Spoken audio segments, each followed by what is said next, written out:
Hello दोस्तों, welcome to crime tracker channel. दोस्तों, आज हम बात करने वाले हैं भारत के एक मशहूर एक्टर के बारे में, जिनसे ज्यादातर अभिनेता, प्रोड्यूसर और फिल्मी जगत से जुड़े हुए अनेकों हस्तियां उनसे अक्सर डर डर के रहा करती थी। जी हाँ दोस्तों, हम बात कर रहे हैं सुपरस्टार राजकुमार साहब की, जिन्होंने 60, 70, 80 और 90 के दशक तक बॉलीवुड में राजा की तरह राज किया। राजकुमार साहब कभी भी किसी के सामने झुकने वाला काम नहीं करते। वो अपने नाम की तरह शाही अंदाज में फिल्मों के पर्दे पर उतरते हैं। दर्शकों के तालियों से पूरा सिनेमा हॉल गूंज उठता था।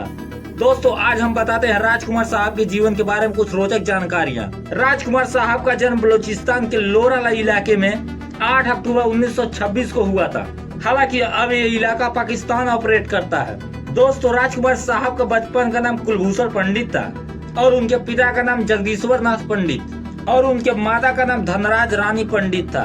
दोस्तों, राजकुमार के 3 भाई और भी थे, जिनका नाम महेंद्र नाथ, आनंद, जीवनलाल था। राजकुमार साहब हिंदू धर्म से ताल्लुक रखते थे।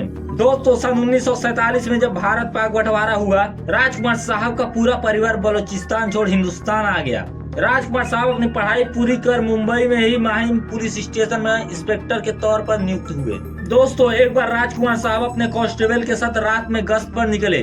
उसी दौरान उनके कांस्टेबल ने कहा, हुजूर, आप नौजवान हैं, आपकी कद काठी शकल सूरत किसी हीरो से कम नहीं है। अगर आप फिल्मों में काम करते तो आप लोगों के दिलों पर राज करते। यह सुन राजकुमार को यह बात जच गई। राजकुमार साहब जिस थाने में काम करते थे, उस थाने में अक्सर फिल्मी जगत के लोगों का आना जाना लगा रहता था। एक बार मशहूर फिल्म निर्माता बलदेव दुबे किसी काम से माहिम पुलिस स्टेशन में आए। जब राजकुमार साहब की बात करने के अंदाज को बलदेव ने सुना और देखा, तो बलदेव बहुत ज्यादा प्रभावित हुए। बलदेव दुबे ने राजकुमार साहब को अपनी आने वाली फिल्म शाही बाजार में अभिनेता का किरदार ऑफर किया। राजकुमार साहब तुरंत मान गए। उन्होंने अपनी इंस्पेक्टर की नौकरी छोड़ दी। हालांकि शाही बाजार फिल्म बनने में काफी दिन का समय लग गया था। राजकुमार ने अपनी जीविका चलाने के लिए 1952 में प्रदर्शित फिल्म रंगीली में एक छोटा सा किरदार किया। हालांकि ये फिल्म सिनेमा घरों में कब रिलीज हुई और कब बाहर हो गई, किसी को कुछ पता ही नहीं चला। उसी बीच उनकी फिल्म शाही बाजार रिलीज हो गई, जो कि बॉक्स ऑफिस पर बहुत बुरी तरह फ्लॉप हुई। इसी बीच राजकुमार साहब के रिश्तेदार उनको कहते, तुम्हारा चेहरा हीरो बनने लायक नहीं है, तुम फिल्मों में खलनायक बनने की कोशिश करो। राजकुमार का दिल जैसे मानो कि टूट जाता था।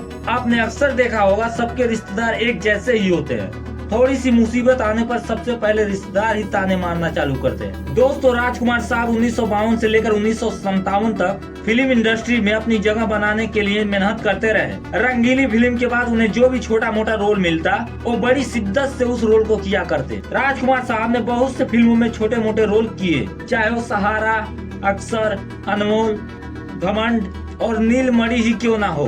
हालांकि दुर्भाग्यवश ये सभी फिल्में बॉक्स ऑफिस पर कमाल नहीं कर पाई। फिर भी राजकुमार साहब ने हार नहीं मानी और वो निरंतर प्रयास करने लगे। 1957 में महबूब खान की फिल्म मदर इंडिया में राजकुमार साहब गांव के किसान की छोटी सी भूमिका में नजर आए। इस छोटे से रोल से ही राजकुमार इतने मशहूर हुए कि ये बॉलीवुड में अपनी जगह बना ली। उसके बाद 1959 में आई फिल्म पैगाम में राजकुमार साहब और दिलीप कुमार साहब की जोड़ी ने कमाल कर दिया। इसके बाद राजकुमार साहब ने कभी पीछे मुड़कर नहीं देखा। उसके बाद कई सुपरहिट फिल्मों में अपनी अभिनय का लोहा मनवाया। दिल अपना और प्रीत पराया, घराना, गोदान, दिल एक मंदिर, दूज का चांद में अपने दमदार एक्टिंग से लोगों के दिलों में बस गए। दोस्तों, 1965 में आई फिल्म वक्त में अपने एक डायलॉग, चिनार सेठ जिनके घर शीशे के होते हैं, वो दूसरों के घरों पर पत्थर नहीं फेंका करते, ये डायलॉग आज भी लोगों के बीच कहीं ना कहीं जिंदा है। दोस्तों, राजकुमार साहब ने बहुत से फिल्मों में काम किया। आज भी लोग उनको बहुत शिद्दत से याद करते हैं। राजकुमार साहब के बारे में किस्सा बहुत मशहूर है। एक बार संगीतकार बप्पी लहरी एक पार्टी में गए हुए थे। उसी बीच राजकुमार साहब भी उस पार्टी में शिरकत करने पहुंचे। तभी उनकी नजर बप्पी लहरी पर पड़ी, जो अपनी आदतों के अनुसार हमेशा सोने से लदे रहते। राजकुमार साहब ने बप्पी लहरी को ऊपर से नीचे तक देखा और बोले, बप्पी, आपने पूरा जेवर अपने शरीर पर पहन लिया, बस एक मंगलसूत्र की कमी है। बप्पी लहरी का मानो तो मुंह खुला का खुला ही रह गया। दूसरा किस्सा है दोस्तों राजकुमार साहब और गोविंदा का। जब ये दोनों दिग्गज एक फिल्म की शूटिंग कर रहे थे, उसी दौरान सेट पर गोविंदा ने एक लाल शर्ट पहना हुआ था। राजकुमार साहब ने गोविंदा से कहा, तुम्हारा शर्ट मुझे बहुत पसंद आया। राजकुमार साहब की ये बात सुन गोविंदा काफी खुश हुए। उन्होंने वो शर्ट निकालकर तुरंत राजकुमार साहब को गिफ्ट कर दिया। उनको लगा राजकुमार साहब वो शर्ट पहनेंगे।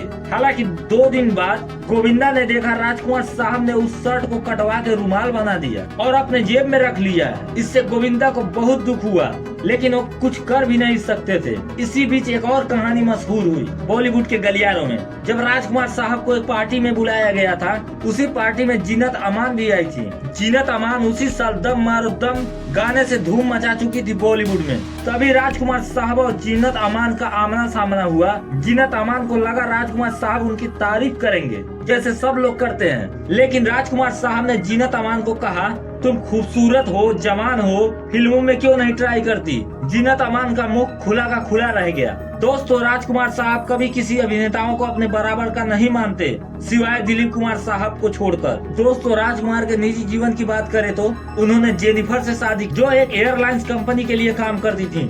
हालांकि जेनिफर का नाम बदलकर राजकुमार ने गायत्री रख दिया। राजकुमार के 3 बच्चे हुए, पुरु राजकुमार, पढ़नी राजकुमार, बेटी वास्तविकता। दोस्तों राजकुमार को जब अपनी मृत्यु का आभास होने लगा तो उन्होंने अपने बेटे पुरु राज को अपने पास बुलाया और कहा, पुरु, जब मेरा देहांत हो जाए तो किसी भी गैर को इसकी जानकारी नहीं होनी चाहिए। ये मेरा आपसी परिवार की बात है। राजकुमार साहब नहीं चाहते थे कि बॉलीवुड जगत उनके मौत पर शोक मनाने के बजाय फोटो शूट करवाए। हालांकि पुरु राजकुमार ने राजकुमार साहब की हर बात का सही से ख्याल किया और ठीक है वैसा ही हुआ। राजकुमार साहब की मौत के बाद किसी को कुछ पता नहीं चला, सिवाय उनके परिवार वालों के और रिश्तेदारों को। जब राजकुमार साहब का अंतिम संस्कार हो गया तो उनके परिवार ने दुनिया को बताया, तब सब लोग दंग रह गए। दोस्तों राजकुमार एक लेजेंडरी एक्टर थे, जिन्हें आज भी बड़ी शिद्दत से याद किया जाता है, खासकर उनके बेहतरीन डायलॉग्स को। राजकुमार साहब हमेशा भारतीयों के दिल में अमर रहेंगे। आशा करता हूं दोस्तों आपको ये वीडियो पसंद आई होगी। अगर हमारी मेहनत आपको पसंद आई हो तो हमारे चैनल को लाइक करें, सब्सक्राइब करें। जय हिंद, वंदे मातरम।